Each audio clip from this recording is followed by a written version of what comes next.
Terima kasih masih bersama kami dalam Berita Aceh. Bagi Anda yang baru saja bergabung, kami sajikan kembali 3 berita utama kami.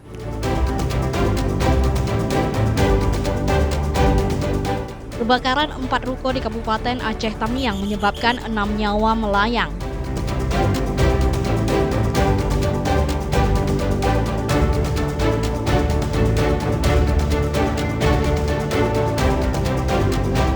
Sebuah tempat yang diduga dijadikan gudang pengoplos BBM dan LPG bersubsidi digerebek prajurit TNI Kodam Iskandar Muda.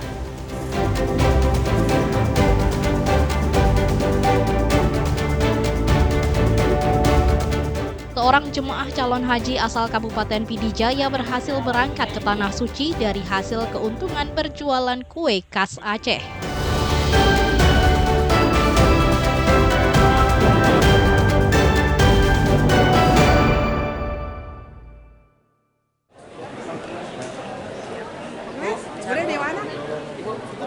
Pasangan Wali Kota Langsa akhirnya dilantik setelah sempat tertunda selama 3 bulan.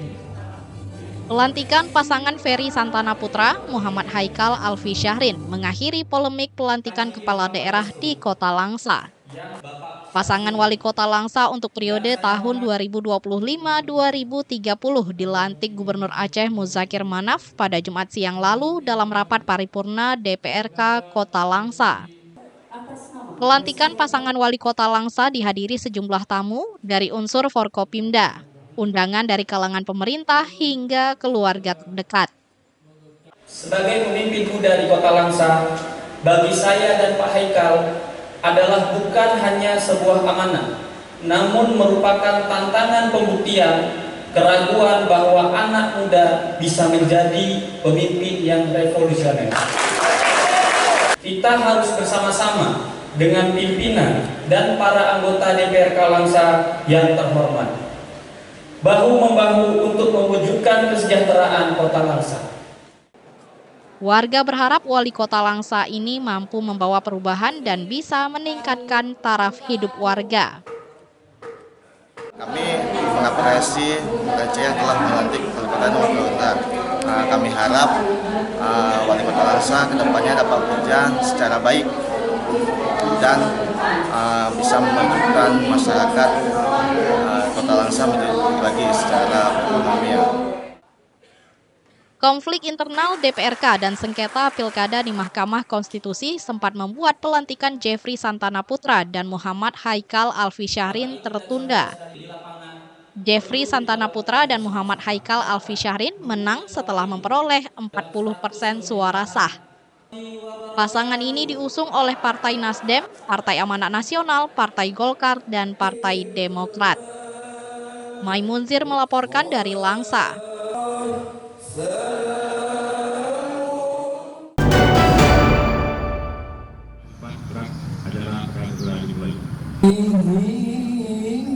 Sejumlah pegawai negeri sipil, PNS, dan PPPK yang baru lulus di lingkungan Pemkab Aceh Tamiang mulai menerima surat keputusan SK.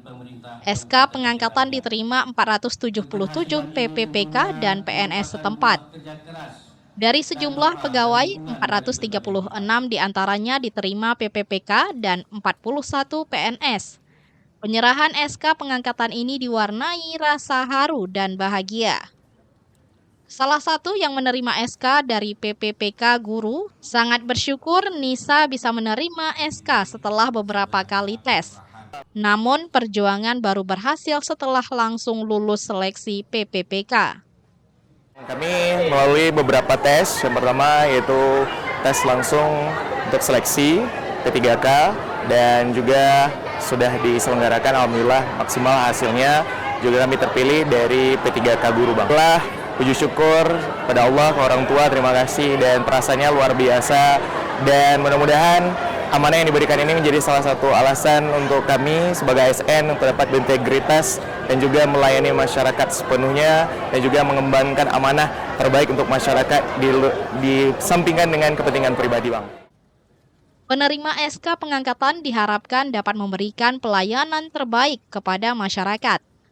Menerima P3K sebanyak 436 yang CPNS 41 orang. Harapan kita dengan dilantiknya P3K dan CPNS ini dapat memberikan pelayanan prima yang lebih baik di Tamiang. Usai penyerahan SK Pegawai Negeri, sebagian keluarga terharu karena telah lulus seleksi PPPK dan CPNS setelah melewati perjuangan panjang. Tim Liputan melaporkan dari Aceh, Tamiang. Doain aja, menyusul ya kan.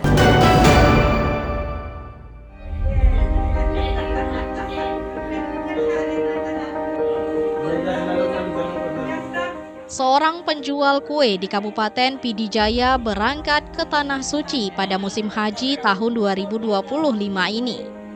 Warga Menasah Jurong, Kecamatan Merah 2, menjadi salah satu jemaah calon haji asal Serambi Makkah. Kisah inspiratif menggugah hati banyak orang. Nek Katijah yang akrab disapa Nek Ti ini berhasil mewujudkan mimpinya untuk ibadah haji tahun 2025. Nek Ti mengumpulkan keuntungan berjualan kue sejak masih gadis. Semangat dan ketekunannya untuk menunaikan rukun Islam kelima semakin mantap. Usaha itu merupakan jalan untuk memenuhi panggilan Sang Pencipta ke Arab Saudi. Perempuan berusia 90 tahun ini mendaftarkan haji sejak tahun 2018 lalu. Setelah penantian selama 7 tahun, akhirnya Nek Ti resmi mendapat panggilan berhaji. Sejak kapan Nenek berjualan kue, Nek? Hingga besar? Waktu gadis. Dari gadis? Ya. Bisa terkumpul duitnya untuk bisa menunaikan haji ini kapan? Sudah kawin lah. Kemudian saya kumpul.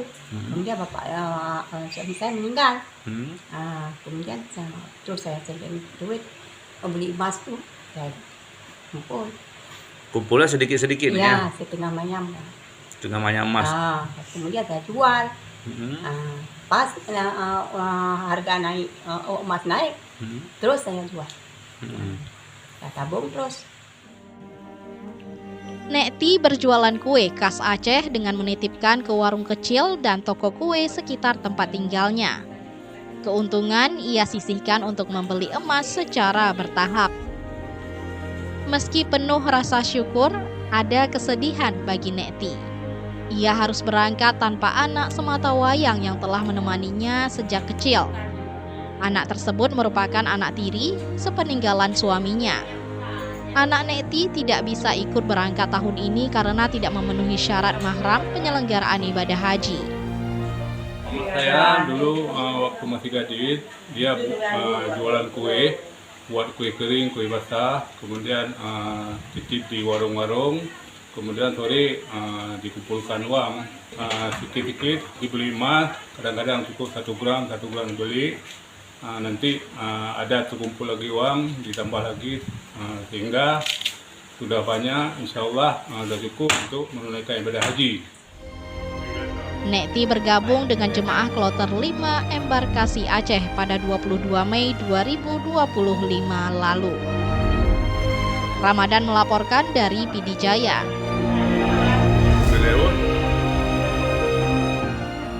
Informasi tadi sekaligus menutup kebersamaan kita hari ini. Saya Cika Mutiara dan seluruh tim redaksi mohon pamit undur diri. Selamat beraktivitas. Wassalamualaikum warahmatullahi wabarakatuh.